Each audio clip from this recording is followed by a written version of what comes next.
कोई कर नसीबा वाले सत्संग दो घड़ियां, कर नसीबा वाले सत्संग दो घड़ियां, कोई कर नसीबा वाले सत्संग दो घड़ियां, कोई कर नसीबा वाले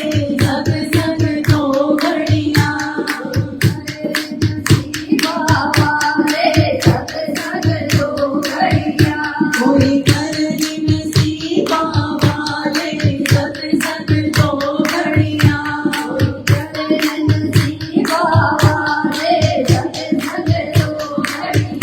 कोई कर नसीबा वाले सत्संग दो घड़ियां।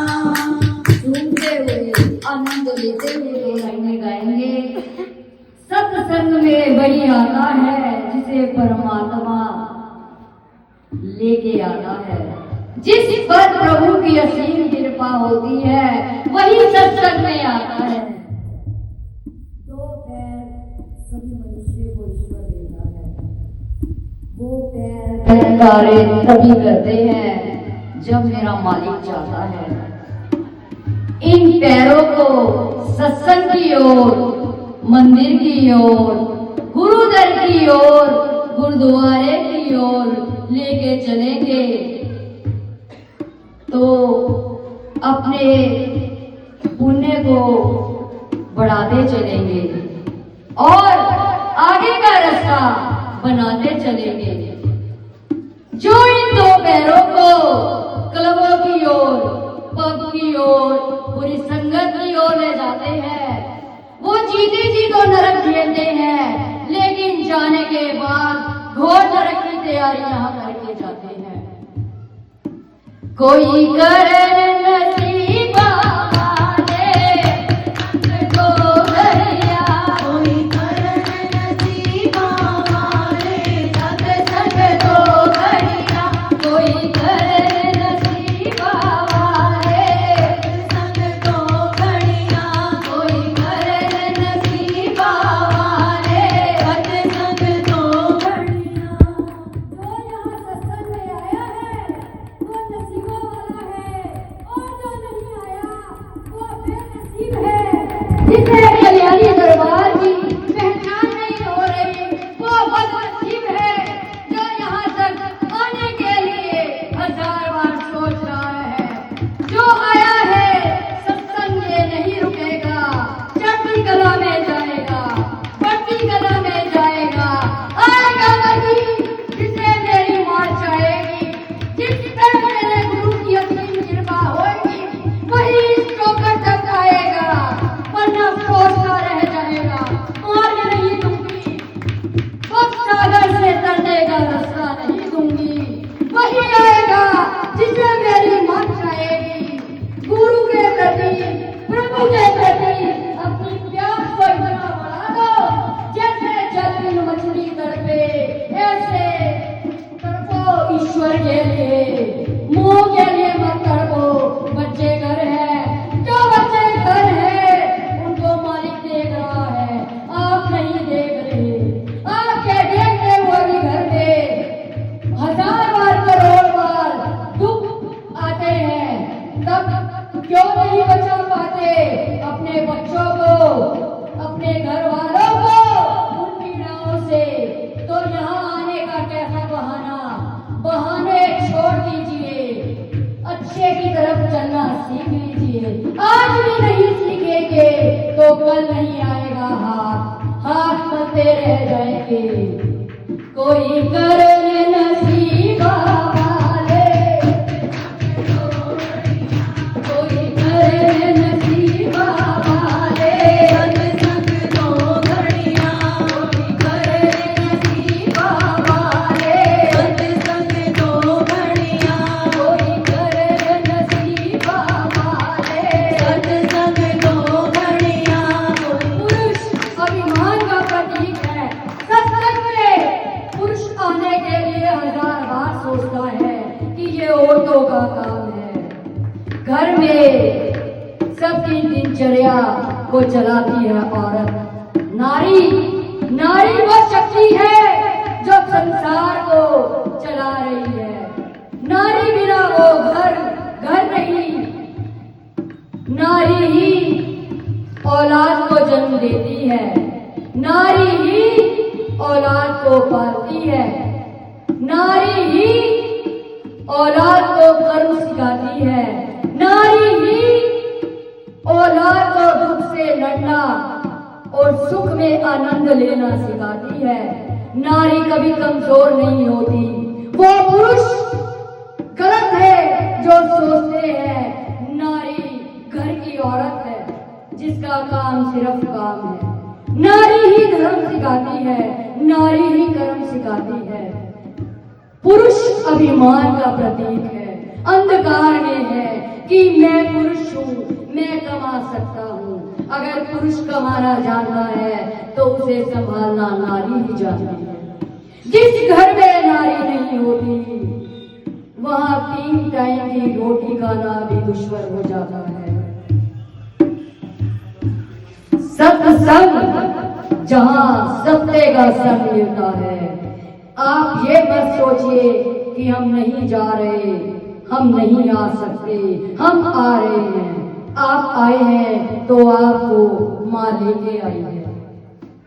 जितने लोग आए हैं, कम आए हैं तो क्या हुआ, यही उस असीम कृपा के भागीदार बनेंगे। कहते हैं सत्संग में जो आता है उस पे मेरे प्रभु की अपार कृपा होती है, उसकी अपार दृष्टि उसी पर होती है जो सत्संग में समय देने आता है। घर पर बैठे लोग खा सकते हैं, पी सकते हैं, आनंद ले सकते हैं, लेकिन सत्संग का स्वाद सत्संग में बैठने से ही आता है। राम नाम घर पे एक बार कहेंगे, सत्संग में जो संगत राम राम करती है उसे उतनी ही जीवाओं का सिमरन मिलता है। एक राम की जगह 1 लाख जीवाओं का पुण्य मिलता है उसे। सत्संग कल्याणी दरबार की संगत को हमारे दीदी जी की शरण में जो आ चुका है उसे दीदी जी एक दिन सुधार के रहेंगे। यहाँ हर कोई अपना पाप बोलता है इस धरती पे और दीदी जी उसके पाप को छुपा के पीते थे और उसके एक गुण को गाते थे। ये गति का दूसरा धर्म जो आज तक दीदी जी ने गाया नहीं। यहाँ पे हर वही प्राणी आके बसता है जो अनेकों प्रकार के पाप करके आता है। दीदी जी उसे प्रभु की शरण में प्यार से प्रेम से लेके चलते थे और चल रहे हैं। सबसे बड़ी बात, पापी से हर कोई घृणा करता है। पाप से घृणा कीजिए, पापी से नहीं। पापी भी तुम्हारे जैसा मनुष्य है। अगर सोचिए प्रभु आपसे घृणा करे तो आप पानी पीने के लायक भी नहीं बचेंगे। क्या हर इंसान गुणों की खान है? हर एक इंसान में अवगुण है। अगर प्रभु आपके गुणों की खान खोल दे तो आपको भी धरती नसीब नहीं होगी, किसी भी जगह स्थान नसीब नहीं होगा। आनंद लीजिए और आनंद लीजिए। सत्संग बड़े नसीबों से मिलता है और अपने नसीब को बना लीजिए। गुरु की कलम याद रखना सत्संग में चलती है। जो आप हजारों कर्म कर लीजिए, पुण्य कर लीजिए, उद्धार नहीं होता। गुरु की कलम सत्संग में जो धैर्यता से प्रेम से प्रभु को पुकारता है, सत्संग को सुनता और उतारता है, उसके लिए मेरा गुरु कलम क्षण भी नहीं लगाता बदलने में। जीवन में सभी के घर दुख है, अतः दुख भी कोई भोग रहा है, तो हर दुख का एक ही निवारण है सत्संग। कोई करे नसीब वाले संग तो घड़िया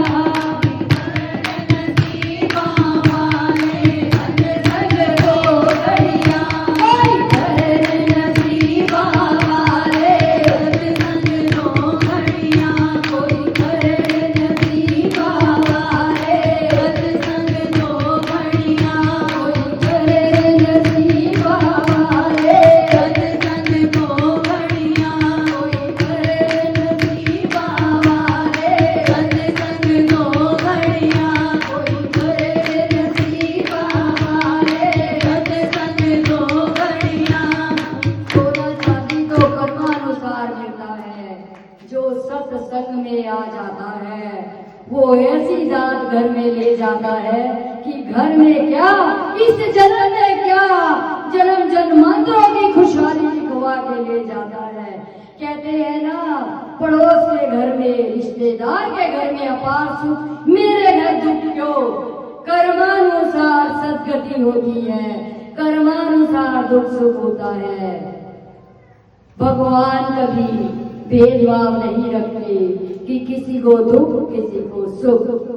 जिस प्रकार प्राणी कर्म करता है, कर रहा है, उसी प्रकार दुख सुख मिलता है। एक बार की बात सुनाएंगे।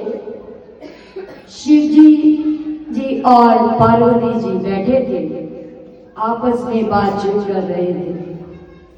माँ पार्वती जी ने शिव जी से पूछा, प्रभु संसार में इतना दुख है, इतना कष्ट है, ये सब बच्चे पीड़ित हैं, आप चाहें तो इनका कष्ट क्यों नहीं हरते। आप तो भोलेनाथ हैं, भोले भंडारी हैं।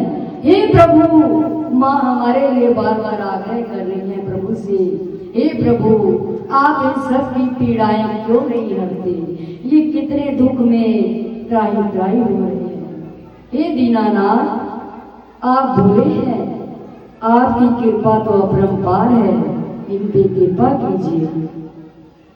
प्रभु ने बोला, संसार में जो हो रहा है सब पहले से तय होता है, कर्मानुसार सबकी गति होती है। जिसकी किस्मत में नहीं होता, अगर मैं दे भी दूं, अगर उसका समय कर्मानुसार नहीं आया तो वो चला जाता है, नहीं मिलता। माँ ने बोला, प्रभु मेरे कहने पे ये एक गरीब किसान की कथा है। वो गरीब किसान होता है, खाने को भी बहुत कम और कुछ होता ही नहीं, छोटी सी कुटिया होती है। तो माँ बोलती है प्रभु से, प्रभु एक बार मेरे कहने पे इस पे कृपा कर दीजिए। प्रभु फिर कहते हैं, हे पार्वती आप करके देख लीजिए, पर मैं फिर कह रहा हूँ, कर्मानुसार सबको दुख सुख आता है और किस्मत के बगैर नहीं मिलता। अगर मैं दे भी दूं तो वो भी नहीं टिक पाएगा। माँ के कहने पे प्रभु लीला रचते हैं। महादेव जी किसान चल रहा होता है, रास्ते में एक लाल रख देते हैं। लाल अनमोल होता है, लाल करोड़ों हीरो से भी ऊपर होता है। तो वो लाल जब रखते हैं, एक अंधा व्यक्ति आ रहा होता है और किसान जा रहा होता है। किस्मत की बात बता रहे हैं। प्रभु लीला रच भी रहे हैं और लीला दिखा भी रहे हैं और देख भी रहे हैं। ऐसे हैं भोले। वहां पर रास्ते में लाल रख दिया जाता है। एक अंधा आ रहा होता है। जैसे ही किसान उस लाल के पास पहुंचने वाला होता है, उसे नहीं मालूम कि लाल बना है। वो अंधे को देखता है, कहता है ये अंधा कैसे चलता होगा, मैं भी एक बार आंख बंद करके चल के देखूं। तो वो आंख बंद करके चलने लगता है। अंधे को तो वैसे ही नहीं दिख रहा। जैसे ही वो आंख बंद करके चलने लगता है, लाल उसके पैरों में आके चला भी जाता है। उसे दिखता है, वो आगे चला जाता है। इसे कहते हैं किस्मत और समय। प्रभु दे भी दे तो वो टिकेगा नहीं। फिर माँ प्रभु से प्रश्न करती है कि प्रभु आपके रखने का तरीका भी तो गलत था। आपने तो ऐसे ऐसे दिया कि तो किसी को पता कैसे चले। तो प्रभु ने पूछा, तो आप बता दीजिए। प्रभु ने कहा, मैं फिर बोल रहा हूँ, कर्मों में नहीं है तो किस्मत भी नहीं टिकने देगी। तो माँ ने कहा, प्रभु मुझे 2 बार और मौका दीजिए। तो प्रभु ने कहा ठीक है, जैसे आपकी इच्छा। माँ ने बोला इस बार हम हाथ में देंगे।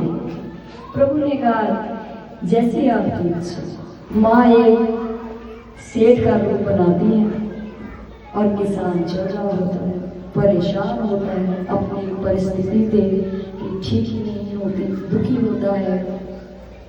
तो माँ सेठ के रूप में एक सोने का हार होता है, वो उसे दे देती है। तो कहती है कि ये ले लो, तुम्हारे काम आएगा। तो किसान जो हाथ जोड़ के सेठ को धन्यवाद करता है और आगे चला जाता है, घर वो ले जाता है। हाँ, बोलता है अब तो मेरा समय बदल जाएगा। बहुत समय पहले की बात है, पहले लोग घड़ों में सोना चांदी राशन रखते थे, मिट्टी के घड़े होते थे और गैस सिलेंडर नहीं होते थे, चूल्हे जलाए जाते थे और आग जलाई जाती थी। घर में तब खाना पकता था। कुछ कोयले जला के ढक के रख देते थे, जलते हुए सुलगते थे। अगर आग बुझ जाए तो कोयला इस्तेमाल करके आग जलती थी। जब वो किसान घर गया, उसने वो सोने का हार घड़े में ढक के ढक्कन से रख दिया। इसी बीच एक पड़ोस से औरत आई और बोली, पहले के जमाने में जब आग जलते हुए ठंडी हो जाती थी तो पड़ोसी के घर से जलती हुई लकड़ ले जाते थे कि जिससे अपना चूल्हा जला लें। तो पड़ोसन आई, वो बोली मुझे जलती हुई लकड़ दे दो। किसान ने बोला चूल्हा जल रहा है, आप लकड़ी ले जाइए। घड़े का ढक्कन थोड़ा सा हट चुका था, किसान बाहर था और अंदर थी। जब औरत लेने गई लकड़ जलती हुई, दृष्टि पड़ी घड़े पे।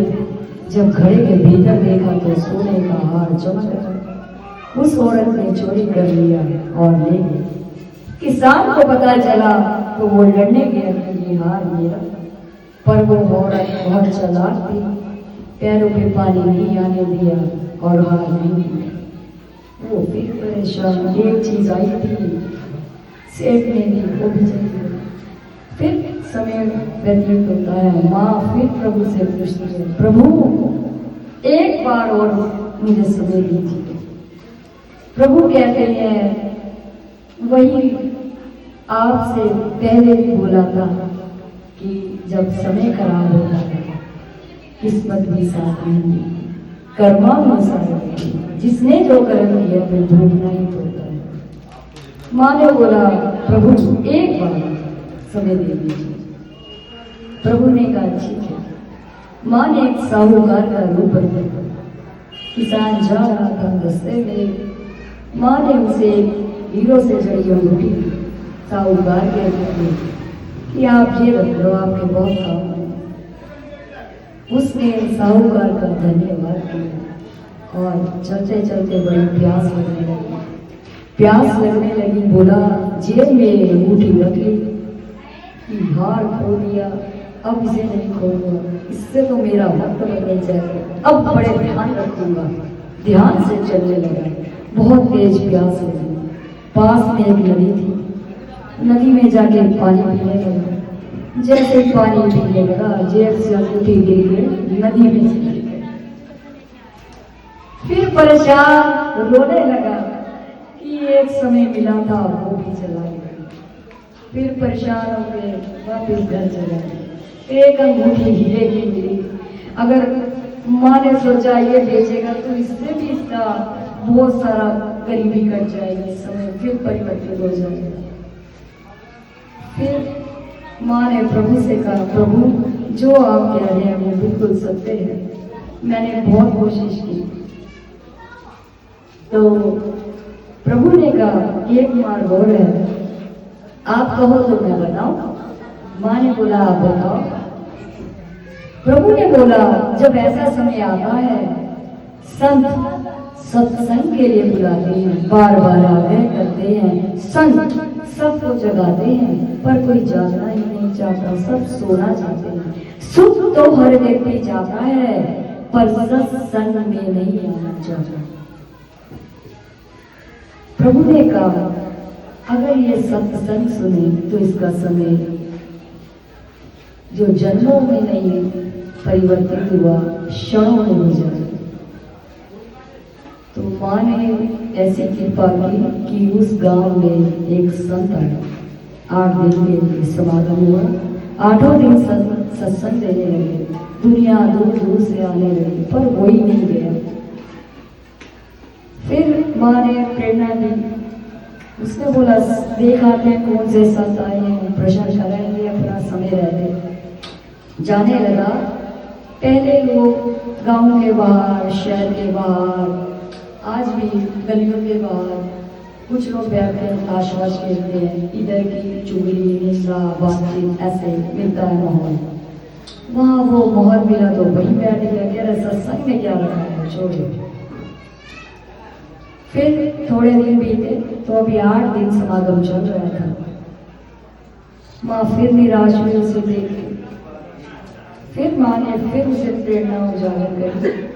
फिर वो सत्संग के लिए तैयार हुआ।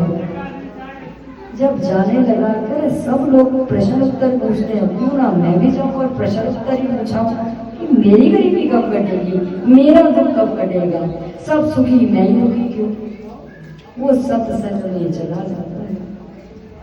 जब सत्संग में चला जाता है तो कहते हैं ना बुरा समय, संत की वाणी को कोई ना समझ पाया है ना समझ पाएगा और ना ही समझने की कोशिश करता है। वो बोलता है इन्हें तो कोई काम धंधा है नहीं, बैठा ढोलक बजाई और रख दिया सत्संग, हम बेकार का टाइम, इतने में घर के 100 काम कर लेंगे 2 घंटे में। यही लोग सोचते हैं। कहीं मार्केट का काम हो तो 5 घंटे लगा देंगे। पर सत्संग एक बुखार हो गया, जैसे करोड़ों रुपए की टिकट हो, 1000 रुपए या 2000 की टिकट, 5000 की टिकट में पिक्चर का शो देख सकते 3 घंटे। एक टक खट्टे नहीं, आधा घंटा छोड़ते नहीं भैया, 3000 2000 लगे हैं। पॉपकॉर्न भी खा लेते हैं, कुछ और भी। 5000 पिक्चर शो, लेकिन टिकट के बगैर सत्संग मिल रहा है। ऊपर की टिकट ईश्वर बांटने आए हैं पर कोई चढ़ के राजी नहीं। घर गृहस्थी बहुत प्यारी है, छोड़ नहीं सकते, बच्चे नहीं छोड़ सकते, काम वालियां नहीं छोड़ सकते, काम नहीं छोड़ सकते, चाहे अभी इसी क्षण मृत्यु आ जाए। फिर कुत्ते बिल्ली ये बनना बहुत पसंद है सबको, इसलिए अपनी तैयारी कर रही हूँ। सत्संग, जब वो सत्संग में बैठा, गुरु के शब्द सुने तो प्रश्न पूछने का अवसर ही नहीं आया, सब हल खुदा गए। सत्संग सुन के कहते प्रभु की कृपा, सत्संग की कृपा क्या होती है ये देखिए। जब वो वहां से सत्संग 2 घंटे सुन के गया, घर की ओर चलने लगा, उसी बीच कृपा शुरू हो चुकी थी सत्संग की। जब वो घर की ओर चलने लगा तो जब प्यास लगी नदी में गया, पानी पीने लगा। उसी उपरांत एक मछली बाहर आई और अंगूठी मुंह से फेंक गई और वो उसने उठा ली। बोले सद्गुरु महाराज की जय। और अंगूठी को बेचा तो साहूकार बन गया। अगले दिन सत्संग में फिर गया। जब सत्संग से लौटा तो वही औरत जो पड़ोसी थी, चोर थी, उसने सोचा ये तो साहूकार हो गया, अगर मेरे खिलाफ कुछ पीछे लगा दिया किसी को तो मेरा कुछ नहीं बचेगा। घर से चली और वो हार उसके हाथ में ले आई। जब उसने हार दे दिया और माफी मांगी तो साहूकार ने उसे भी बेचा तो और रईस हो गया। बोले सद्गुरु महाराज की जय। सत्संग की कृपा और महिमा समझ नहीं आती, समझता वो है जिसे लगन लग जाती है परमात्मा से। परमात्मा भी उसी पे दृष्टि देता है जिसे लगन लग जाती है। संत कहते आए कि सत्संग में आया कीजिए, पर किसे कपड़े धोने से फुर्सत नहीं, किसे बर्तनों से नहीं, किसे बच्चों से नहीं, किसे टिफिन से नहीं, किसे खाने की व्यवस्था से नहीं। जो सत्संग को होश में ग्रहण करता है, याद रखिएगा, सुइयों की शैया नहीं मिलती, डॉक्टर हॉस्पिटल सुइयां मिलती है। जितने कदम सत्संग में आओगे सब काट देगा, वरना उतनी ही सुइयां खा के जाओगे। जब सुइयां खाते हो तो त्राही त्राही करके रोते हो, बिलखते हो, पर डॉक्टर और नर्स सुई मार के रहते हैं। कोई बचाने वाला नहीं आता। आईसीयू के अंदर, वार्ड के अंदर काट पीट हो के ही रहती है। जल्लाद का काम करता है डॉक्टर उस समय, क्योंकि सतगुरु ने सत्संग को दिया, आपने सतगुरु को समय नहीं दिया। जो सतगुरु को समय नहीं देता, अपनी सुइयों की तैयारी खुद करता है। अब ये आपके हाथ में है कि सत्संग 4 तरीक तो एक माध्यम है, क्या पता वो समय आए जो सत्संग हर रोज हो। आप आए ना आए, कल्याणी दरबार का समय परिवर्तित हो चुका है और वो आगे की ओर बढ़ेगा। उसे कोई दुनिया की ताकत नहीं रोक सकती, वो दौड़ेगा। इस रास्ते को जो रोकने आएगा वो चूर चूर खुद होगा। कल्याणी दरबार का कुछ भी नहीं बिगाड़ सकेगा। कल्याणी दरबार की दीवारें वो है जो बातों के पुल छोड़ेगा, अपना सिर खुद फोड़ेगा। कल्याणी दरबार को किसी शब्दों का कोई असर नहीं। आज भी हमारा गुरु भी निडर था और यहाँ आया हुआ समय भी निडर है। जो शब्द निकाले ध्यान से, बात रही सत्संग की, तो देखिए मां ने प्रभु से पूछा, प्रभु आपकी कृपा तो अपरंपार है। तभी कहती है कर्मानुसार गति, जिसने जो कर्म किया, जिसने जो बीजा, वो वृक्ष तो लगता है। अगर आपने गलत किया, वृक्ष पे जितने पत्ते आते हैं, जितने फूल आते हैं, फल आते हैं, अच्छा करेंगे तो उतने ही फल आएंगे। जैसे आप एक वृक्ष पे अनेकों आम आते, गिन नहीं सकते, असंख्य। और अगर बुरा करेंगे, असंख्य पत्ते पाप के भी आते हैं, वो कांटे आपको चुभेंगे उतने ही जीवन में। ये आपके ऊपर है। आज के समय में जो गा रहे हैं, जो रामायण पाठ सुना रहे हैं, भागवत सुना रहे हैं, बिजनेस कर रहे हैं बड़े स्केल पे, याद रखना 1% आत्माएं हैं जो भगवान से जुड़ी है। 99% आत्मा नहीं जुड़ी उनकी। जो खुद ही नहीं जुड़े, आपको क्या जोड़ेंगे। जो जुड़ जाता है वो बिजनेस नहीं करता लाखों का, हजारों का। जो आत्मा खुद प्रभु से जुड़ जाती है वो पैसे के लिए नहीं भागती, परोपकार के लिए भागती है। और जो परोपकार करता है, पैसा उसके पीछे खुद भागता है, वो पैसे के पीछे नहीं भागता। बचिए ऐसे लोगों से जो खुलेआम बिजनेस कर रहे हैं और दुनिया को पागल बना रहे हैं। दिमाग गृहस्थी बहुत लगाता है पर यहाँ हार जाता है। उन्हें पहचान ही नहीं कि सत्य क्या है, कपट क्या है और झूठ क्या है। फोनों पे देखा जाता है, व्हाट्सएप पे देखा जाता है कि सत्संग में 4 लोग आए, 6 आए, 8 आए, हम क्या करेंगे जाके। यहाँ तो लोग आते ही नहीं। याद रखना वो कल्याणी दरबार का दूर नहीं। इसी सत्संग में 500 बंदे से ज्यादा ना हुआ तो हमारा नाम बदल देना। उस समय आप उस भीड़ में सबसे पीछे होंगे। याद रखना, जो स्कूल में हर रोज आता है उसे ही ज्ञान होता है कि टीचर क्या शिक्षा दे रहा है। जो स्कूल आता ही नहीं और लोगों से उल्टा ज्ञान बांटता है, इस स्कूल में ये हो रहा है।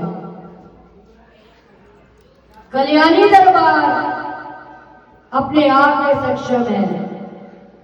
कल्याणी दरबार अनेकों परिवार चला रहा है, अनेकों परिवार मिलकर कल्याणी दरबार नहीं चला सकते।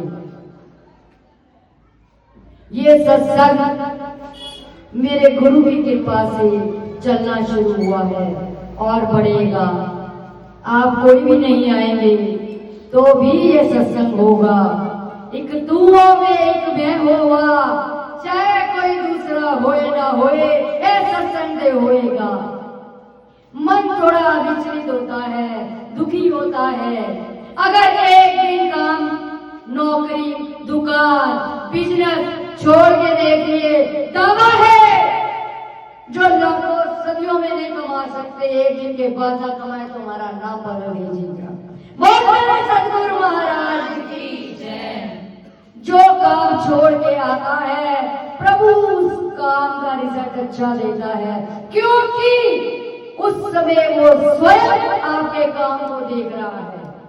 और जो खुद अपनी ताकत से अपना काम देख रहे हैं और यहाँ समय नहीं दे रहे, वो प्रभु की दृष्टि से बहुत दूर है। कमाओ करोड़ों लाखों, यहाँ कमाओगे यहाँ छूट जाएगा। और जो इसकी शरण में आएगा, जितना कमाओगे स्थिर हो जाएगा। आपको लेना है या छोड़ना है या चाहिए ही नहीं, ये आपके ऊपर है। जो सत्संग में 2 घड़ी, 1 घड़ी, आधी दे पुनिया, 1 घड़ी 24 मिनट की होती है। जो 24 मिनट की भगवान को 24 घंटे में आत्मा से देता है, प्रभु उसके लिए प्रत्यक्ष हाजिर है। ये हाजिर भी है और नाजिर भी है, इसे पहचानने वाला चाहिए। प्रत्यक्ष प्रभु ऐसे कभी नहीं दिखते। प्रभु बहुत सरल है, माँ बहुत सरल है। कृष्ण भगवान गीता में कहते हैं कि मैं सब कुछ दे सकता हूँ, अभी पल्ले भी ला सकता हूँ, समय परिवर्तन कर सकता हूँ, लेकिन कुछ समय ऐसा होता है जो परिवर्तन नहीं किया जाता। जिस प्रकार कर्म आप सब करते हैं, कर्म हंस के रो के सब करते हैं, सूक्ष्म से सूक्ष्म कर्म भी होते हैं और सामने दिखने वाले भी होते हैं और कुछ दिखने वाले भी नहीं होते। जब कर्म करते हैं तब सोचिए, 10 बार सोचिए और वाणी को तब बोलिए। आप एक बार भी नहीं सोचते और वाणी बोली और छोड़ी। कहते हैं गुरु की कृपा 3 सालों में नहीं होती। एक परिवार, एक रिश्तेदार और एक पड़ोसी, क्योंकि गुरु को उस दृष्टि से परिवार नहीं देखता। मेरे घर का बच्चा, मेरी संतान, मेरा भाई, मेरी बहन, मेरा बच्चा। दूसरा रिश्तेदार कि ये हमारे बीच खेलते थे, ऐसे रहते थे, वो उसी गाथा को गाता रहता है, लेकिन गुरु गद्दी की महिमा को नहीं जान पाता। वो उसी दृष्टि से मिलता है गुरु से, उस पे कभी कृपा नहीं होती। एक पड़ोसी जो देखता है चलते फिरते उठते बैठते दिन रात, बचपन से बुढ़ापे तक, वो सोच विचार में रह जाता है ये क्या थे और क्या हो गए। इसलिए कृपा वो पा जाते हैं जो संगत बन के आते हैं, शिष्य बन के आते हैं, उस दृष्टि को लाते हैं। जो उस दृष्टि को लाता है वो अपना उद्धार करवा के ले जाता है। जो सिर्फ प्रश्न उत्तर ढूंढता रहता है पर उत्तर नहीं मिलता और प्रश्नों में आसक्त रहता है। इसने ऐसा कहा, फलाने ने ऐसा कहा, ढिमकाने ने ऐसा कहा, ऐसा कैसे हो जाएगा। जो इन सब से अपने आप को नहीं उठाता, याद रखना अपनी जूनों की तैयारी कर रहा है।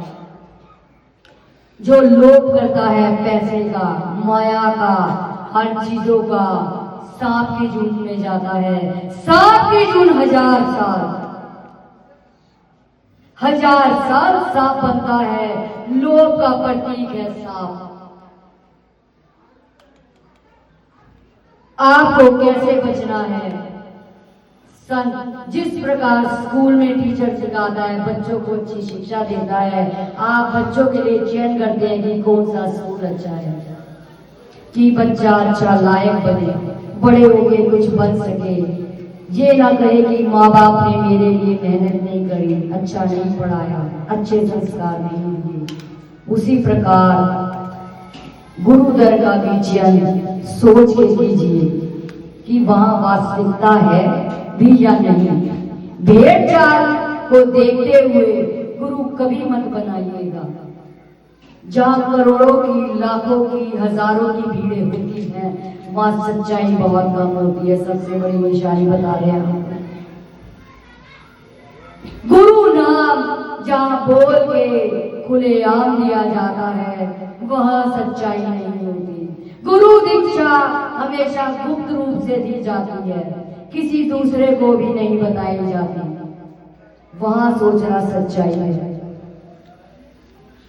जहां क्वालिटी होती है, क्वांटिटी कम होती है, और जहां क्वांटिटी होती है वहां क्वालिटी नहीं होती। कपड़ा पहचानते हैं ना, बर्तन पहचानते हैं, क्रीमें पहचानते हैं।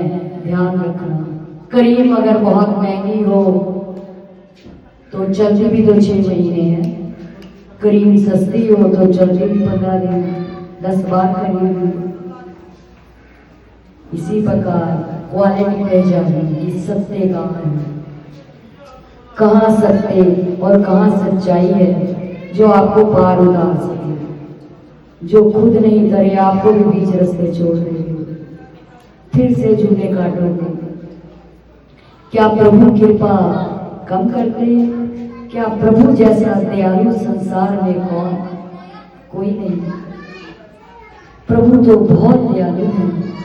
अगर वो दयालु ना होते तो हम आज यहाँ ना होते, हम संसार में नहीं होते। 84 लाख जूनों की तकलीफ भोगते हैं तो प्रभु ही कृपा करते हैं, हमें मनुष्य जन्म देते हैं, अच्छे संस्कार देते हैं, हमारे खाने की व्यवस्था, पहनने की व्यवस्था करते हैं। ये प्रभु ही तो है। हम सड़क वाले को एक दिन 2 रोटी दे या भंडारा दिए या कंबल चादर दे, तो क्या उससे वो जीवन यापन कर लेगा? और हम बड़े खुश हो गए, आज हमने बड़ा अच्छा तो किया। उसकी पूर्ति तब होगी जब वो दयालु कृपा करेगा। हमारी एक बार की दया से किसी का घर नहीं भर सकता, और उसकी अथाह दया से वो जीवन क्या जन्म जन्मांतर पार कर जाएगा। अच्छे रास्ते पे चलिए। अगर हम दान देते हैं तो वो भी सोच के दीजिएगा। जहां उस दान का सदुपयोग नहीं होता, जिस गुरु को, जिस मंदिर में, जिस गुरुद्वारे में, जिस भिखारी को आप दान दे रहे हैं, खासकर धन, अगर उसका सदुपयोग गलत जगह होता है तो सारा पाप आपके लेके लिखा जाएगा। अगर उस धन का उपयोग अच्छे के लिए, अच्छी जगह पे हो रहा है तो आपके उद्धार का रास्ता बन जाएगा और आपके पुण्य की कोई सीमा ही नहीं रहेगी। हमारे गुरु का एक प्रण था कि किसी के 5 पैसे भी आएंगे तो मां के चरणों में बुझाए जाएंगे। आज कल्याणी दरबार 1-1 रुपया, 100 रुपये, 10 रुपये जोड़ के मेरे गुरु की मेहनत से ये दरबार मिला है, जहाँ आज अथाह सुख है। उन्होंने सुख नहीं लिए। यहाँ नीचे एसी नहीं थे, आज फुली एसी है। यहाँ सीढ़ियाँ थी, आज लिफ्ट है। ये मेरे गुरु ने अपनी देह का त्याग किया, अपार कष्ट सहे और आपके लिए अपार पैसे भी देके गए हैं। इसके बाद भी अगर आपको संशय है तो आप इंसान ही नहीं हैं। कल बड़ा सुंदर लाइनें थी। गुरु ज्ञान मिले गुरु के दर से, गुरु मिले सत्संग से, सत्संग मिले प्रेम लगन से, कोई जानना। गुरु ज्ञान मिले गुरु के दर से, गुरु मिले सत्संग से, सत्संग मिले प्रेम लगन से, कोई जानना।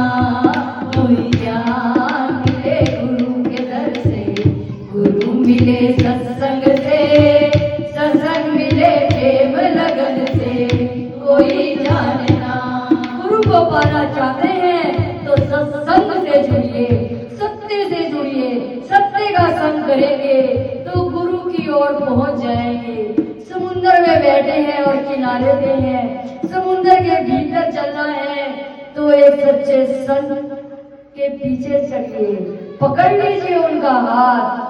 संत कभी अकेले नहीं उतरता, अनेकों को उतारता है। संत तो संताई जब उतार लेता है जीवन में, संन्यास ले लेता है जीवन में, तो संत तो उतरा ही हुआ है।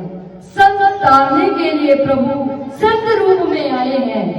अगर प्रभु अपने इस रूप में आए, कलयुग है सतयुग नहीं, सतयुग में प्रभु आए, कलयुग है। अगर प्रभु इस रूप में आए तो आप जैसे इंसान ने मार डालेंगे कि मेरी ये डिमांड पूरी कर, मेरी ये डिमांड करता क्यों नहीं।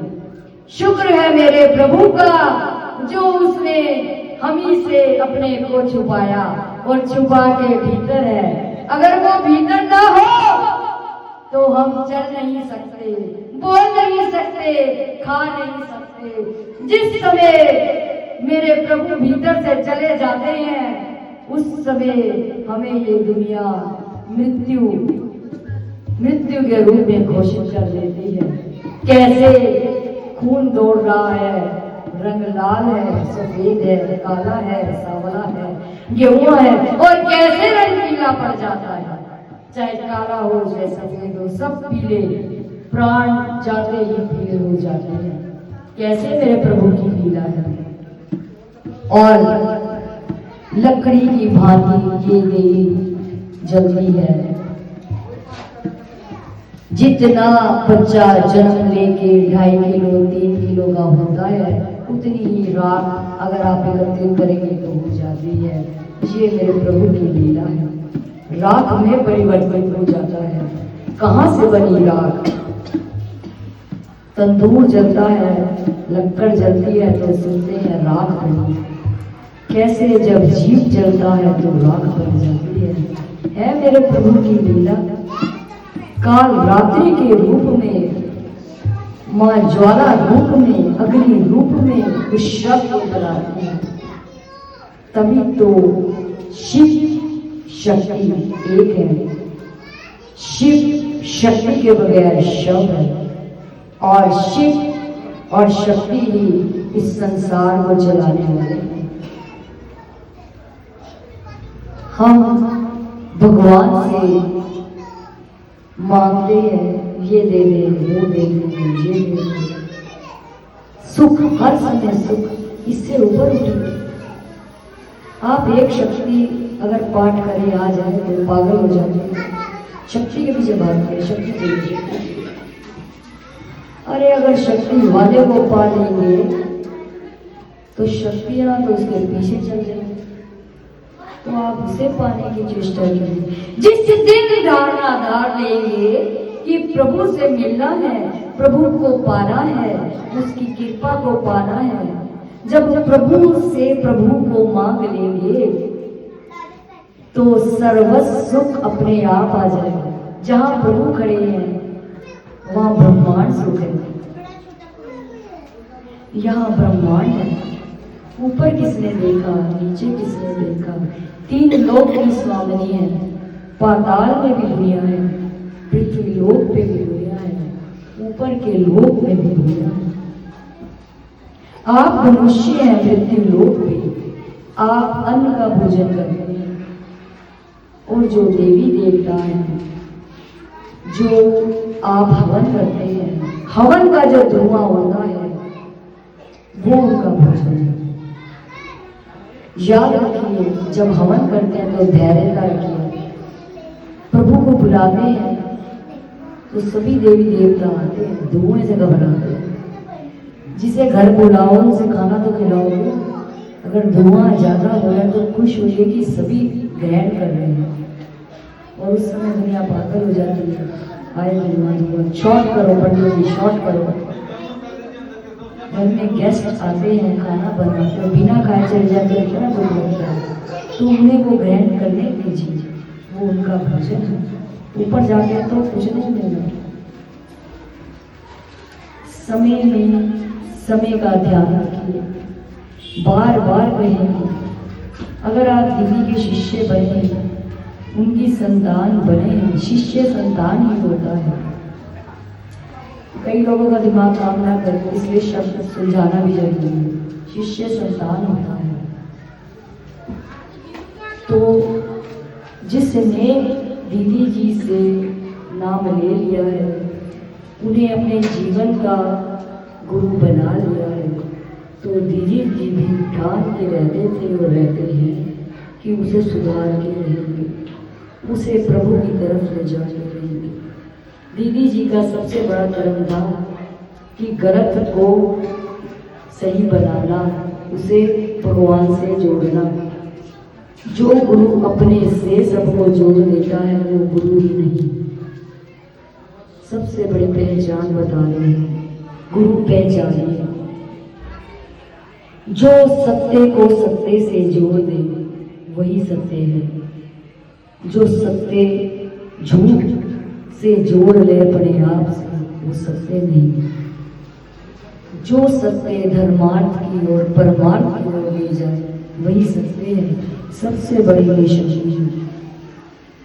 अगर हमारे गुरु की, हमारी माँ की शक्ति पे किसी संदेह हो तो वो 100 बार सोच के कल्याणी दरबार में पैर रखे। कल्याणी दरबार सभी के लिए है। हमें किसी से कोई परेशानी नहीं। आइए माँ के दर्शन कीजिए, बैठिए, सत्संग सुनिए, आनंद लीजिए, भंडारे खाइए, हमें कोई परेशानी नहीं।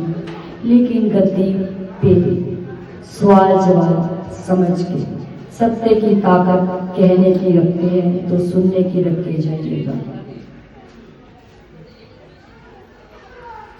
कोई कर नसीबा वाले सत्संग को बढ़िया, कोई कर नसीबा वाले सत्संग को बढ़िया, कोई कर नसीबा वाले सत्संग को बढ़िया, कोई कर नसीबा वाले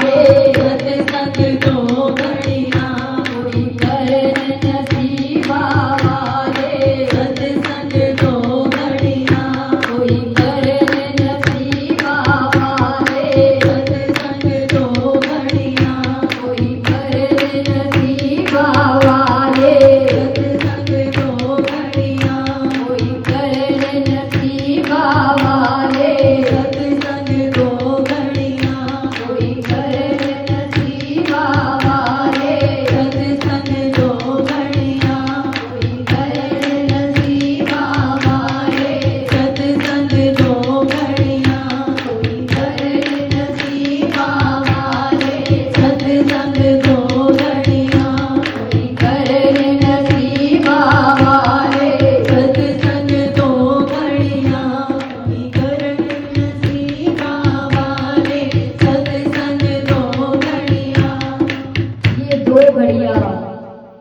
आपके उद्धार का मार्ग है जो आप कीमती समय देने आए हैं, और माँ इस समय को अनमोल बना देगी। आप सभी पे मेरी माँ की असीम कृपा पड़ चुकी है और पड़ती रहेगी। अगर अपने समय को परिवर्तित करवाना चाहते हैं तो सत्संग में जरूर आइए, और एक घड़ी आधी घड़ी आधी में बुनियाद घर में भी इस सत्संग को कीजिए। अपने जीवन को आगे की ओर लेके चलिए और परब्रह्म से जुड़ने की कोशिश कीजिए, क्योंकि ये श्वासें, ये जीवन बहुत अनमोल है। बेहिसाब प्रभु ने हमें श्वासें दी हैं। जब ये श्वासें वेंटिलेटर पे आ जाती हैं तो कैसे बाहर वाले भी तड़पते हैं, अंदर वाला तो तड़प ही रहा है। उस समय प्रभु को याद करते हैं। किया ना अभ्यास तो फिर राम कहाँ आएंगे। जब अभ्यास सारा जीवन खाना सीखा, बनाना सीखा, पहनना सीखा, बोलना सीखा, घूमना सीखा, गाड़ी चलाना सीखा, सबको उल्टा पुल्टा बोलना सीखा, सब सीखा, लेकिन मौत आ जाती है उस क्षणों में जब भगवान का नाम सेवन होता है। सो बहाने ऐसा हो गया वैसा हो गया। याद रखना प्रभु सब जानते हैं और अंतर की जानने वाला हमारे अंतर में ही बैठा है। वो दूर नहीं, हमने दूर बनाया। आपके सिस्टम को चलाने वाला अंदर बैठा है प्रोजेक्ट लगा के। और आप सोचते हैं, कई लोग सोचते हैं मंदिर में 1100 रुपये चढ़ाए, भगवान देख रहे हैं ना। 100 रुपये चढ़ाए मत्था टेका, भगवान देख रहे हो ना। नारियल चढ़ाए, भगवान देख रहे हो ना। अरदास लगाई है, नहीं तो 2-4 को तो बता ही दे। कभी ये भी सोचा अगर वो तुम्हारा नारियल और 100 रुपये 1100 रुपये देख रहा है, जो तुम कर रहे हो वो भी देख रहा है, ये भी ध्यान रखना। उसका सिस्टम तो हमारे अंदर ही भीतर ही चल रहा है, साथ साथ चल रहा है, उससे कुछ नहीं छिपा। उसकी कैलकुलेशन बहुत फास्ट है। ऊपर जब जाके खाता खुलेगा तो कुछ भी नहीं कर पाओगे, सिर्फ भोगेंगे। कई लोग बड़े चैलेंज से कहते हैं, किसने देखा आज खाओ, आज पी लो, आज मुर्गे खा लो, नॉन वेज खा लो, ड्रिंक कर लो। याद रखना हर चीज का हिसाब होता है। जो समय को नहीं समझता, हर समय यही सब चाहिए जिसे। और ना मंगल है, ना शनि है, ना अमावस है, ना दिन है, ना वार है, ना संध्या है, सिर्फ जीवा का टेस्ट है। सबका रिजल्ट यही है। उसका समय जीवन का इतना खराब हो जाता है, पैसे के लिए मुहताज हो जाता है, घर कर्जों में डूब जाता है, कहीं की तो छती नीलाम हो जाती है, दुकानें बिक जाती हैं या जल जाती हैं या खत्म हो जाती हैं। फिर बिलखते हुए जाते हैं मंदिर गुरुद्वारों में, अरदासें लगाते हैं।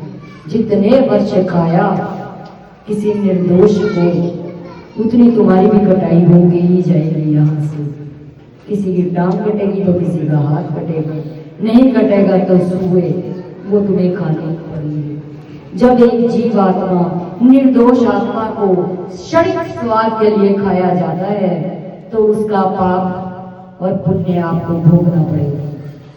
जिस प्रकार कसाई जब उसकी गर्दन काटता है तो उसमें भी जान होती है, जिसमें जान होती है वो भी उतना ही तड़पता है जैसे हमें सुई लगने पे तड़प, चक्कू लगने पे तड़प होती है, दर्द होता है, तकलीफ होती है, उतनी ही पीड़ा उसे होती है।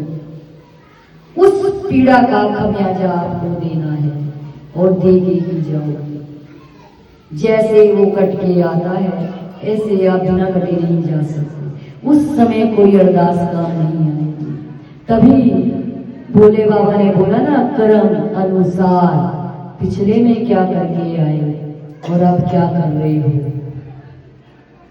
विषम पितामह ने रस्ते के सांप को उठा के झाड़ियों में फेंका और बोले 10 जन्म तक मैंने कोई पाप ही नहीं किया तो कौन सी सजा जब वो 21 दिन शैया पे रहे बाबा की।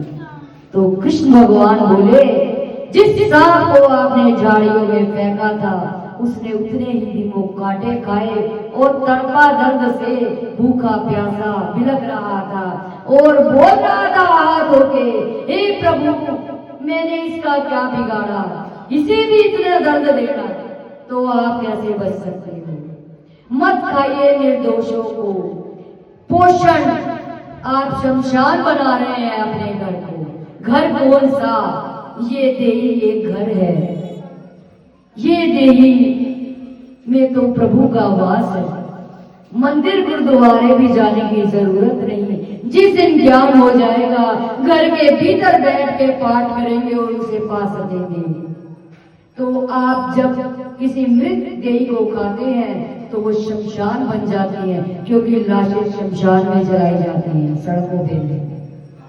तो याद रखना, जिस समय खाते हैं 21 दिन तक कोई पुण्य कर्म नहीं लगता, जो मर्जी कर लीजिए। एक पाप की सजा 21 दिन चलती है। पीने बोतल का स्वाद क्षणिक, पर बोतल जब आप मंगल शनि विचार नहीं करते इतनी तय तक में जाएंगे, दुखों की भी कोई रास्ता नहीं मिलेगा।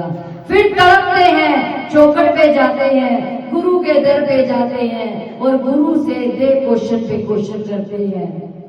गुरु कुछ नहीं कर सकता, गुरु बहुत कुछ भी कर सकता है, लेकिन कर्म कहाँ छिपाओगे? यही भोगने आए हैं और बनाने आए हैं, भोग कर ही जाओगे। कोई रास्ता तय करते हो तो चल कर ही तय होता है, या पैरों से, या गाड़ी से, या ट्रेन से, या एरोप्लेन से, या रिक्शा से। इसी प्रकार जीवन का मार्ग भी चल कर ही तय होके अगला दिन आएगा। आपका समय बिगाड़ना और संवारना आपके हाथ में है। एक माँ बच्चे की 10 गलतियां छुपाती है पिता से। अगर वो पहली गलती ही पिता को बता दे तो वो 10 गलतियां करने ही नहीं देगा। सबसे बड़ी गुनाहगार माँ होती है। चोरी पैसा दे दिया, दूसरा गुनाह। जब प्रभु ने माँ बाप बनाया है तो बच्चे को सच्चाई का मार्ग सिखाइए, सत्य सिखाइए, धर्म सिखाइए। अगर वो यंग अवस्था में भी कर्म नहीं कर रहा तो कसूर माँ का है। बचपन से ही सिखाइए सिमरन क्या होता है, सत्संग क्या होता है, गुरु दर पे कैसे जाया जाता है, मंदिर क्या होता है, नहाने से पहले। आजकल तो बेड पे ही सब कुछ, पहले बाद में शाम को नहाया जाता है। हिंदू होके अगर आप शाम को नहाते हैं तो किसी जानवर से कम नहीं है। वो इंसान ही क्या जो सुबह उठ के नहा ना सके, उठते ही खाना खा के सोना और नहाए बगैर खाना, वो जूठन ही खाना होता है। संस्कार सिखाइए, धर्म सिखाइए अपने बच्चों को। माँ ही सिखा सकती है, क्योंकि आप ही पेट पे भोजन देते हैं।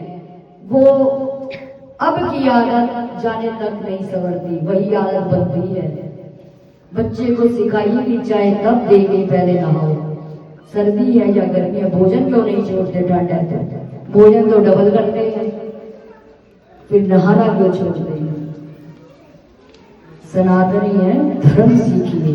धर्म माँ ही सिखा सकती है, पिता कमा के दे सकता है। कर्म माँ सिखाती है, पिता भी सिखाता है, लेकिन हर समय माँ ज्यादा समय दे सकती है घर पर।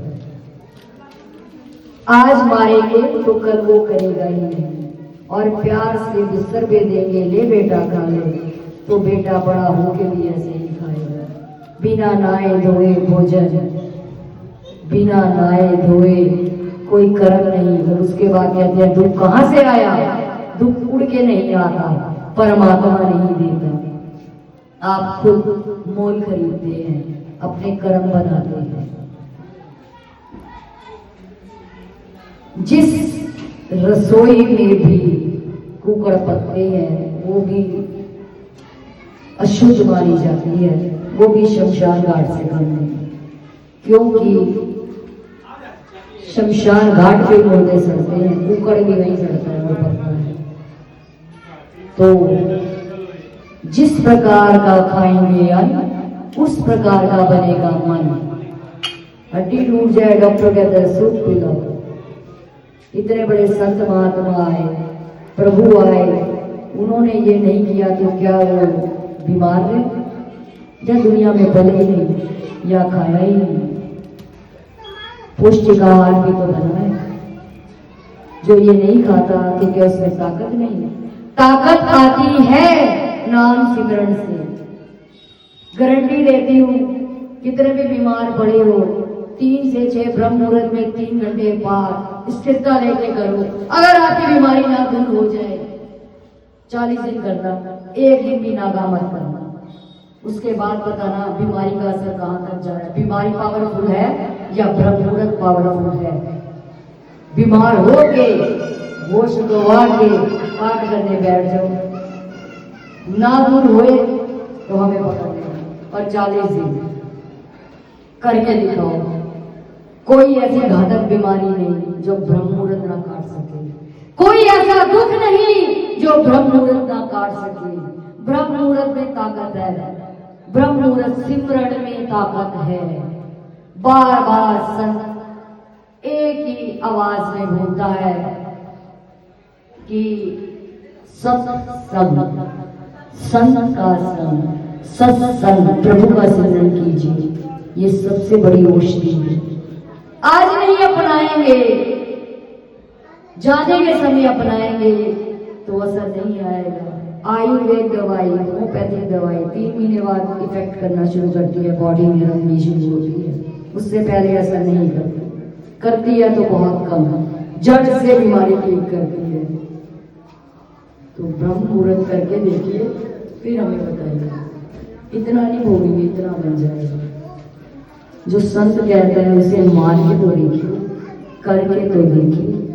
अगर आपके कष्ट कम ना हो जाए तो बैठे हैं, आके पकड़ लें। कहीं भागने वालों में से नहीं। भागना मेरे गुरु ने नहीं सिखाया, स्थिर होना सिखाया है और स्थिरता सिखाई है। चोर नहीं उस दर के, इसीलिए बैठे हैं यहाँ धन्ना दे के, चौकीदारी बख्शी है और कर रहे हैं। लोग सिखाने आते हैं कि आप मिलते नहीं। जिस प्रकार की चौकीदारी बख्शी है वो मेरा गुरु जानता है कि हम निभा गए हैं या नहीं। स्कूल में आना नहीं, पता नहीं क्या हो रहा है, पर लिया शब्द और उठाया और फेंक दिया संत में और चल के अपने घर जाके खाया परोठे, खाई रोटी और जला दिया संत का खून। उसका तो गया पूरा। जब संत रोता है याद रखना, संत कुछ कहता नहीं। अगर संत बोलता है, अगर संत की दुआ लगती है, संत की अरदास इतनी फास्ट काम करती है, अरदास तो आप भी लगा सकते हैं। जब एक संत के पास आते हैं अरदास करवाने, कई लोग कहते हैं पर्ची घर में डाल दे, तो सब घर में ही कर लीजिए। जब घर में कर ले, अब काफी हमें सिखाई जा रही है धीरे धीरे। पहले तो हमारा बर्तन भी देखा जाएगा कि इसमें अहंकार, अभिमान, क्रोध, विकार कहाँ तक सिर है। जब वो निकलेंगे तभी तो बर्तन खाली होगा, तो दाद पड़ेगी। तो जितनी दाद पड़ी है, जब एक शिष्य ढीठ बन जाता है कि मेरे गुरु ने परोपकार करवाना है, तो रास्ता खोज रहे हैं। अगर आपको लगता है आपकी पर्ची में ताकत है तो घर बैठ के यहाँ हमारे को क्यों परेशान करने आते हैं। हमें भी जुड़ने दीजिए अपने ईश्वर से जिसके लिए हमारे हैं। नकल पे अकल करनी आसान है, पर अकल पे भी नकल कैसे चलानी है ये भी ज्ञान होना बड़ा जरूरी है। तो जब सब उपचार घर ही कर सकते हैं तो डॉक्टर के पास जाने की जरूरत ही क्या है। घर ही मरम लगा के फ्रैक्चर सही कर लो, थोड़ी दर्द होगी झेल लो, क्या हो गया। इसी तरह जो संसार के दुख है ना, उसका डॉक्टर गुरु ही है, संत ही है। संत की वाणी ही चोट देती है, संत के शब्द ही चोट देते हैं कि वो आपको अगर सच्ची लगन है तो वो आपको सीधा ले जाएंगे प्रभु के धाम। पर भ्रम से संत ही मिला सकता है। जिस प्रकार एक बिचौलिया ना हो तो शादी नहीं होती। कोई तो आता है, कोई रिश्तेदार, कोई घर का, कोई दोस्त, कोई सहेली, कोई भाई बहन, तभी रिश्ता होता है कि बेटा ऐसा है, बेटी ऐसी है। इसी प्रकार प्रभु से मिलने का माध्यम भी एक संत है। युगों युगांतों से संत चलते हैं। संत का चयन भी ईश्वर करता है। पिछली प्रारब्ध किसकी क्या है और किसकी क्या होगी, इसका हिसाब आप ना लगाएंगे। ये प्रभु को शोभायमान है। किसको क्या क्या देना है, कब देना है, किस समय पे देना है, अपनी बुद्धि से ये वार्तालाप हटा दीजिए जीवन की। जिस प्रभु ने मुझे अभी दिया वो कल भी देगा। हमें दीदी जी पूछा करते थे कि कल की चिंता नहीं होगी। हमने कहा अंधेरा तो बहुत बड़ा है आपके जाने के बाद, लेकिन जिस माँ ने मुझे आप जैसा इतना अच्छा गुरु दिया, आपकी सेवा दी, मंदिर की सेवा दी, चौखट तक आना दिया, आपके साथ रहना सोना का खाना पीना दिया। उस माँ ने जिसने मेरा आज सोचा है कल भी सोचा होगा। सिर्फ यही शब्द देवी जी के, यही हम बोला करते थे। आज समय परिवर्तित हुआ तो ये हमारे हाथ में नहीं, सिर्फ अंधेरा सोचा था और ये तो वो प्रकाश निकला जिसकी मैं कल्पना भी नहीं कर सकती, क्योंकि मेरा गुरु ही प्रकाशन है, मेरा गुरु ही वो किरण है, वो ऊर्जा है जो हमारे भीतर चल रही है, वो चैन नहीं लेने देती, वो तड़प है और वो एक आस है कि समुद्र में है लेकिन गहराई में पहुंचना है, उसी ओर चल रहे हैं। पहले भी भाग रहे थे, अब भागना दूसरी तरह हो रहा है कि अब मिलेंगे तो बिछड़ेंगे नहीं, पहले ही मिलकर बिछड़ गए, क्योंकि देही ने तो जाना ही है, आत्मा से मिलोगे परमात्मा को तो कभी बिछड़ोगे ही नहीं। इस तथ्य से ऊपर उठ जाइए, आत्मा से परमात्मा का मिलन होता है। देही का कर्म यही है, देही तो कर्म करने आई है और कर्म करवाने आई है, कर्म बनाने आई है, मिलन तो प्रभु से है। आज सत्संग रोकने को मन नहीं हो रहा क्योंकि शुरू भी तो लेट हुआ है, स्टूडेंट ही लेट है, यहाँ स्कूल लेट तो छुट्टी भी लेट ही होगी। ठंड पड़ रही है तो मैं तो होगी बर्फ पड़नी चाहिए साथ बारिश की, रास्ता ही बंद हो जाए। जो यहाँ कैद है वो कैद रहे, जो बाहर है वो कुछ जलेंगे, कुछ कल्पेंगे, कुछ खुश होएंगे। शुक्र है स्कूल छुट्टी, आज का दिन तो निकले, अगली 4 देखेंगे, महीना तो बिताओ। जो आप यहाँ देर माँ लगवाती है उसमें भी आपका अच्छा सोचती है। मान लीजिए आपको 2 से 3 घंटे मंदिर में भीड़ में लग गए, नंबर आने में सब परेशान होने लग जाते हैं कई लोग। जल्दी जब अपनी बारी आती है तो 10 का पूछ रहे हैं, कोई 10 किसी 2 का पूछ रहा है तो परेशानी होनी शुरू हो जाती है। कितने पूछेंगे क्वेश्चन, बस करें अब हमारा नंबर भी आ जाए। घर में खाना बनाना है, इनको दुकान काम नहीं, खाली बैठे, इनके तो नौकर काम कर रहे हैं, हमें तो खुद नौकर बनना। बड़े सारे प्रश्न होते हैं। याद रखिए, जब आपके 2-3 घंटे यहाँ लगते हैं उसमें आपका बना, मान लीजिए आप सड़क पे जा रहे हैं, एक्सीडेंट हो जाए, वो उसी समय में होना हो जो माँ यहाँ आपको 2 घंटे बिता रही है, और जब आप निकले वो समय निकल जाए और आप सुरक्षित कर जाए। क्या पता कोई हादसा लिखा हो जानलेवा कि आपकी मृत्यु लिखी हो, वो ही 2-3 घंटे के भीतर टल जाए। तो समय से घबराइए मत, यहाँ आए हैं तो पीछे भूल जाइए। यही तो कहते हैं भरोसा, विश्वास अपने दम पे है ना। मैं जाऊंगी तो रोटी बनेगी, नहीं तो भूखे ही है। मैं जाऊंगी तो कपड़े धोलेंगे, पाएंगे क्या, ड्रेस क्या डालेंगे बच्चे। मैं उस मैं को छोड़ दीजिए, जो करेगा प्रभु करेगा, उस पर छोड़ के तो देखिए, हर व्यवस्था देगा। एक बार छोड़े तो छोड़ना ही तो कोई नहीं, यूं पकड़ के चलते हैं जीवन को। मेरी बुद्धि, मेरी समझदारी, मेरे जैसा घर कोई चला ही नहीं सकता। मुझे पता है 100 में कैसे गुजारा करना, 500 में कैसे करना है। अपने को ऊपर उठा लीजिए। ये बुद्धि परमात्मा की हमें मिली है, शरीर बेहिसाब तो इसके अंदर है, जिसने शरीर लिया है। सब बातों का एक ही सार है, सत्संग। 3 बार भोजन भजन 1 बार, उसमें भी आए संकट हजार। 3 बार भोजन भजन 1 बार, उसमें भी आए संकट हजार। 3 बार भोजन कर सकते हैं। पहला, सुबह उठते ही बैठे कई लोगों को चाहिए, नहाने की इंतजार नहीं, हाय घबराहट, हाय हाय हाय करके सोते हैं, हाय हाय उठते हैं, बैठी चाहे, अरे इतनी घबराहट में उबलता पानी और अंदर डाल लेते हैं बाहर की जगह, वही पानी बाहर डाल लीजिए तो उद्धार का रास्ता बन जाएगा। 3 बार भोजन भजन 1 बार, उसमें भी आए संकट हजार। 3 बार भोजन भजन 1 बार, उसमें भी आए संकट हजार। बड़ी मुश्किल से नहाने का मन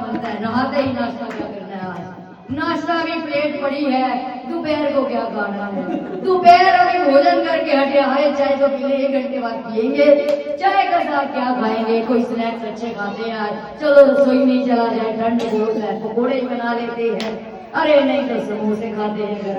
फिर पिक्चर समोसों से हटी नहीं कि रात को, अरे सब इकट्ठे रात को बढ़िया भोजन करेंगे, आज बनाते हैं राजमा या बनाते हैं कढ़ी। फिर रसोई में रात को आया समय, थके हारे बेड पे आए, जे बच्चे ने पानी भी मांग लिया तो आ गई आफत, चाय मांग ली तो और ज्यादा आफत। ये चलती फिरती अच्छी नहीं लग रही थी या बैठी अच्छी नहीं लग रही, अभी तो बैठी हूँ सुबह से, अब फिर चाय, तब भी नहीं हारते। रात को सोएंगे, थके हारे आए मारे खराटे सो गए, सुबह हुई ब्रह्म, अरे भगवान कल उठ जाएंगे, सुबह होते ही कुछ शुरू हो गया, कान में लगाई लीड, रजाई मुंह पे लीड और सो गए, कल देख लेंगे। कल वो आता ही नहीं, जीवन चक्र बीतता जाता है, आखिर पहुंच जाते हैं हॉस्पिटल के पलंग पे।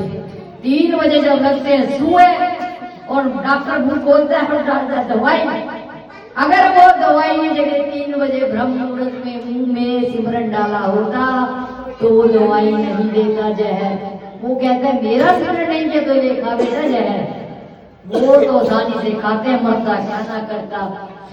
3 बजे सत्संग सुना होता या गुरु के कहने पे संगत में आया होता तो वो सुबह नहीं खाने पड़ते। आग खुलती है तो सुबह मरता है 4 बजे, पूरा तैयारी चलती है, 4 बजे सुई की ट्रे आती है और लगनी शुरू हॉस्पिटल के अंदर, कभी भी ध्यान रखना।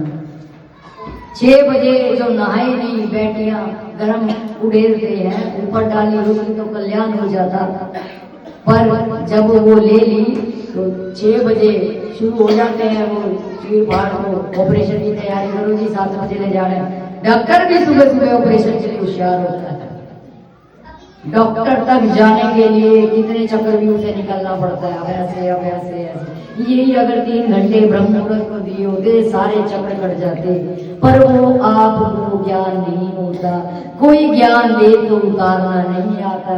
अभी मैं कह दूं आपकी बुराई ये रिश्तेदार कर रहा था, 10 साल में वो बात नहीं भूलोगे, और कह दूं पड़ोसी ने ऐसा किया ऐसा कहा, उसी समय झट आधी रात को भी दरवाजा खड़का के मार पीटोगे या जाके लड़ाई करोगे, वो नहीं भूलेगा। पर सत्संग में जो गुरु बोलते हुए जीवन बिता देता है, उसका शब्द यहाँ से पल्ला झाड़ के ही निकला जाएगा कि बड़ा भाई खोज हो गए, कुछ ज्यादा ही आ गया आज, या नई नई गद्दी पे आए हैं, कुछ ज्यादा ही भाषण बोलते हैं। बड़े बड़ों की सोच अलग अलग भिन्न भिन्न, पर याद रखना यहाँ प्रकाश मेरे गुरु का है। हमें तो एक लाइन भी कभी जिंदगी में याद नहीं होती थी और हमें मालूम ही नहीं कि हम क्या बोल रहे हैं। वो भीतर अंदर बढ़ जाए यार के नचना पैदा है,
चक्कर नहीं आते और पच जाती है।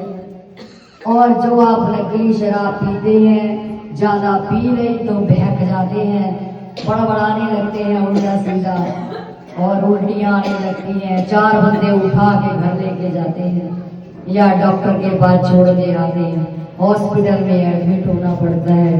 पर सत्संग की शराब वो है जो एक बार पी लेता है और जिसे असली नशा होता है उसके कदम नहीं रुकते। याद रखना, जिसे ये पीनी ही नहीं सीखी वही घर पर बैठे हैं। जिसे जिस दिन पीनी आ गई ये शराब नाम कुमारी की, वो घर नहीं टिकेगा, वो बहाने नहीं मानेगा। अगर आपको डीजे पार्टी पब जाना अच्छा लगता है तो किसी की नहीं सुनते, जाके रहते हैं, नाच के रहते हैं, शादियों में जाते हैं, तैयार होते हैं, पूरा दिल लगाते हैं। कोई दुनिया आपको रोक नहीं सकती कि मुझे जाना है तो यहाँ के लिए वही आएगा जिसको मेरी माँ पीना सिखा देगी। वो तो पिलाने आई है और पिएंगे वो जो नसीबों वाले हैं। वो नहीं पीता जिसके नसीब में नहीं है, और जो नसीब बदलवाना चाहता है वो सत्संग में खुद भागता है। गोपियां भी भगवान की मुरली की धुन में भागा करती थी। गोपियां क्यों अमर हुई? गोपियों को क्या ज्ञान था? गोपियां बोली थी। जब प्रभु बंसुरी बजाते थे, गोपियां खाना बना रही होती थी, सब्जी में चीनी की जगह नमक डाल देती थी और साड़ी का पल्लू कहाँ गिर रहा कहाँ जा रही भागी चली जाती थी। तभी तो वो गोपियां थी। हर लता में, हर बेल में गोविंद गोविंद गोविंद ढूंढा करती थी। जिस दिन आप गोपी रूप धारण कर लेंगे, सत्संग की बंसुरी जब हमारी माँ बजाएगी, आप खुद दौड़े आएंगे, कोई बहाना नहीं मारेंगे। बहाना वो मारेगा जो टीचर से डरता है या स्कूल से डरता है या जिसे अपने पापों से भय है। वही घर रहेगा जिसने मंदिर जाना सीखा ही नहीं, जिसे ये ज्ञान ही नहीं कि गुरुद्वारा मंदिर होते क्या है, संत की शिक्षा होती क्या है। जिसको संत अपनी कृपा दृष्टि में ले लेते हैं वो घर बैठ नहीं सकते। ये लो ऐसी है जिसे लग जाए वो इस शराब को पिए बगैर नहीं रुक सकता। 31 को बहुतों ने पी, पर जिसने नाम कुमारी की पी उसने अपना जन्म और मृत्यु दोनों भगवान से सौरवा लिया है। धन क्या है? धन बहुत कुछ है और कुछ भी नहीं है। धन करोड़ों रुपया करोड़पति लेके घूमता है हॉस्पिटल में, तब भी जिसने जाना है वो बचता नहीं। निर्धन जरूर होता है निर्धन, पर निर्धन का दिल धनवान से बड़ा होता है। यहाँ जो निर्धन है अति, जिसके घर खाने को नहीं, वो भी 6 केले लेके घुसता है। तो आप समझ लीजिए कि आप क्या है। गुरु दर पे कभी खाली हाथ नहीं जाना चाहिए, गुरु लोभी नहीं होता। याद रखना, आज सत्संग जब मेरी माँ चाहेगी बंद होगी। जो जाना चाहता है, जो थक गया, जिसके हाथ पैर थके वो जा सकता है। सत्संग जब मेरी माँ चाहेगी बंद हो, क्योंकि अंदर बढ़ गया यार, और यार ही हमारा प्रोग्राम है। हमारी क्या हिम्मत, हम तो बैठ ही नहीं सकते थे। हमारे को तो दीदी 20 आवाजें मारते थे, हमारा काम ही चलना था। अब वो बैठना सिखा रहे हैं, हम भी सीख रहे हैं, प्ले स्कूल में हैं हम भी। तो जब मेरा गुरु बंद होगा तो मैं बंद होवांगी। जिन्हों लेट हो रहा वो जा सकता है लेट होके, और जिन्हों भूख लगी है वो शांति रख के बैठे, पूरी व्यवस्था है। और जिन्हों नींद आ रही है हॉस्पिटल ऊपर हॉल में बैठे सो सकते हैं। सब व्यवस्था मेरे गुरु ने बनाई है। हम अंधेरा पक्ष ऐसे छुट्टी नहीं मार रहे, हम 12 महीने नीचे ही मिलेंगे, वही व्यवस्था कर रहे हैं, उससे पीछे नहीं भागना। भागना मेरे गुरु ने नहीं सिखाया। आप भागते हैं कल्याणी दरबार के समय से, सत्संग में आने से, हमें भागना नहीं सिखाया। भागना होता तो 25 साल पहले आते ही नहीं, हम तो भाग भाग के आए और हम तो स्थिर हो गए। हमें माँ ने ऐसा पकड़ा कि अब हम भाग ही नहीं सकते, और आपको वो पकड़ती है तो आप भागते। आपको बाहर की दुनिया अच्छी लगती है। अब इसमें या तो आप धनी है या हम धनी है, ये तो ईश्वर जाने कौन धनी है। धनी वो जिसे अच्छा गुरु मिल जाए, धनी वो जिसे सत्संग मिल जाए, धनी वो जिसे सिमरन की दात मिल जाए। सिमरन भी वही कर सकता है जिसे मेरा गुरु चाहिएगा, मेरा परमात्मा चाहिएगा। सोचने से सिमरन नहीं होता। खाना सीख जाते हैं ना, बनाना भी सीख जाते हैं, गृहस्थी भी सीख जाते हैं, सीख के कोई नहीं आता। तो सिमरन क्यों नहीं सीख सकते? सीखिए धीरे धीरे, ध्यान लगे ना लगे, करते रहिए अपने कर्म को। ईश्वर अपने आप ध्यान लगाना सिखा देगा। जब आप धरती पे आते हैं, बोलना चलना खाना सब परमात्मा सिखाता है ना, तो इस कर्म से पीछे क्यों है? आप सब कुछ कर सकते हैं जी। आपको ईश्वर ये भी सिखा के ही भेजेगा, पर पहले सोचा तभी आप सीख पाएंगे। कोशिश कीजिए, कोशिश से क्या नहीं होता। आटा जब पहली बार गूंथता है बच्चा तो पानी भर देता है, ऐसे हो जाता है। जब दूसरी बार गूंथता है तो थोड़ा ढीला हो जाता है, तीसरी बार आके सीख ही जाता है। इसी प्रकार जब सिमरन पे बैठेंगे, कभी नींद आएगी, कभी सबकी बातें याद आएंगी, तो एक दिन ऐसा आ ही जाएगा कि भगवान सबको हटा के आपको बिठाई दिए। पहले भगवान भी तो देखेंगे कि आप बैठना भी चाहते हैं या नहीं। आज के लोग क्षणिक बैठे और सोचते सारी शक्ति आ जाए आज कल तक दर्शन भी हो जाए। 6 महीने 2 महीने किया नहीं, अरे ये सबको मिलता है, हमें तो मिलता ही नहीं। फिर शिकायत। पहले बैठिए, स्थिरता तो लाइए। पहले तो पिछले पाप झड़ेंगे, उसके बाद मार्ग बनेगा। क्या पता इस जन्म में बने ही ना, पिछले जन्म में जो छूटा आप भी ना पकड़ रहे हो।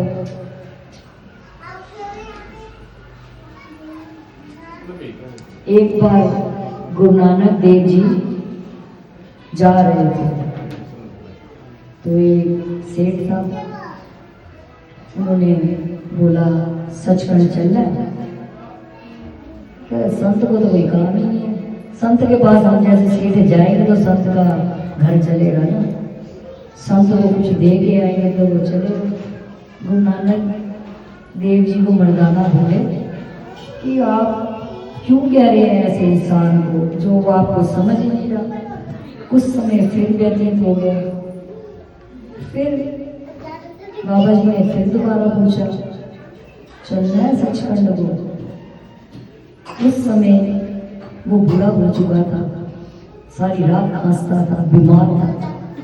बाबा जी उसके घर गए, बोला चलना है सत्संग को? कह रहे अभी नहीं, मुझे जाना कहीं नहीं। मैं जब रात को खांसता हूँ ना तो चोर नहीं आते हमारे घर, शोर होता है। मेरी जिम्मेवारी है, बस्ती संभाल दो, अभी समय नहीं है। उस समय फिर और बीत जाता है, थोड़ा समय और बीत जाता है, तो वो बुजुर्ग होकर मर चुका होता है। एक कुत्ता बैठा होता है घर के बाहर, वो भौंक रहा है। बाबा जी बोलते हैं चलना है सचखंड को, कुछ कर्म नहीं देखूंगा। बोला मैं ठीक हूँ, कुत्ता तो बनूंगा अपने घर का, भौंकता तो ध्यान रखता हूँ चोर वोर आ जाएगा घर में, इनको तो समझ है नहीं। फिर समय बीत जाता है। उस समय बाद फिर मर्दाना जी बाबा से बोलते हैं बाबा जी वो समझते ही नहीं और आप बार बार समझाते हैं। बाबा जी कहते हैं संग का काम ही डंडा देना है, संग सत्संग की चपेट देता है, वैसे मारेगा तो लोग ही मार देंगे इसको। बाबा जी फिर बोलते हैं, उस समय वो नाली का कीड़ा बन जाता है घर के। बाबा जी बोलते हैं, पलिया रोका चलता ही सचखंड। कहते हैं नहीं नहीं अभी भी नहीं जाना, घर की नाली में तो पड़ा हूँ, एकदम कीड़ा बन के ध्यान तो रखूंगा घर का। तो यही मोह है आपका। इसी प्रकार से हम जीवन में लेते हैं उद्धार के लिए।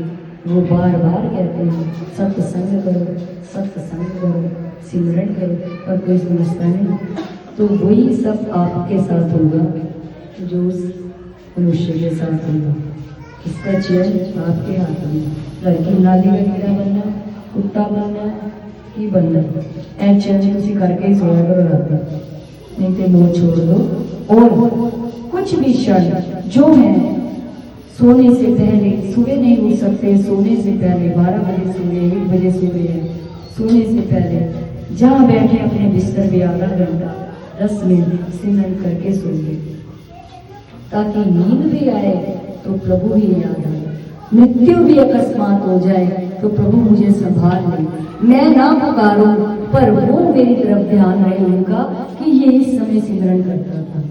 सुबह नहीं उठ सकते, नहीं नहा सकते, जैसे हैं कहते ना प्रभु जी जैसो तैसो तेरे, हरि जी जैसो तैसो तेरे। हम जैसे भी हैं, झूठे हैं, सच्चे हैं, उसी के हैं। आत्मा तो पवित्र है, देही भोग करती है, देही झूठी होती है जो हम स्नान करते हैं। आत्मा का तो भोजन ही सिमरन है। आत्मा तो शुद्ध है, पवित्र है, वो दूषित नहीं होती। तो आप जब सुबह आपका 3 से 6 के बीच में जब भी नींद खुले, चाहे 5 मिनट से शुरू कीजिए, 10 मिनट, 15 मिनट, आप उस समय सिमरन कीजिए, बैठिए। जो आप दिन में 12 घंटे करेंगे ना सिमरन, वो फल आपको आधे घंटे में मिलेगा।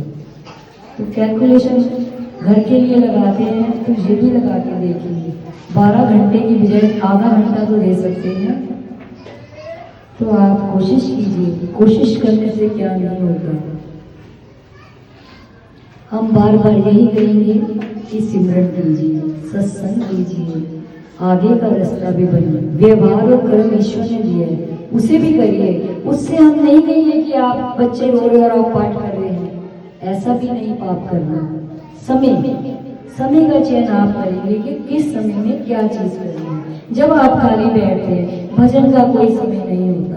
जब आपको भूख लगती है तो आप समय नहीं देखते, नींद आती है तो समय नहीं देखते। इसी प्रकार जब भजन करना तो समय नहीं देखिए। हर घड़ी प्रभु की है, एक घड़ी आदि थे पुण्यार। पता नहीं इस घड़ी हम बैठे हैं, अगले क्षण हमारे बीच में से कोई चलाए मौत हो जाए, पता नहीं किसका उद्धार हो जाए इस सत्संग से। तो पता ही नहीं, अगली श्वास आनी भी है, कल मेरा है। जिस कल के पीछे आप भाग रहे हैं वो मेरा है ही नहीं। ना मेरी संतान है, ना ही मेरा कोई रिश्ता है। ये सब कर्मानुसार बन के आए हैं। पुत्र भी, पुत्री भी, औलाद, पति पत्नी, सब एक दूसरे के कर्म भोगने आए हैं। मन किसी का नहीं मिलता, दिल किसी का नहीं मिलता, सिर्फ भगवान ने रिश्ते जोड़ दिए हैं। इन सब में रहते हुए भी ईश्वर की ओर चलिए। यही हम आपसे कहेंगे कि अपने समय को ईश्वर को दीजिए। आप क्षणिक समय भी देंगे तो आपके उद्धार का मार्ग खुल जाएगा। इन दुख तकलीफों से बच जाइए, क्योंकि इन दुख तकलीफों के लिए कोई क्वेश्चन, कोई आंसर आपको नहीं करना पड़ेगा। बोल मेरे सद्गुरु महाराज की जय, आज के आनंद की जय। माई मेरी सचिया जोता वाली माता तेरी सदा जय।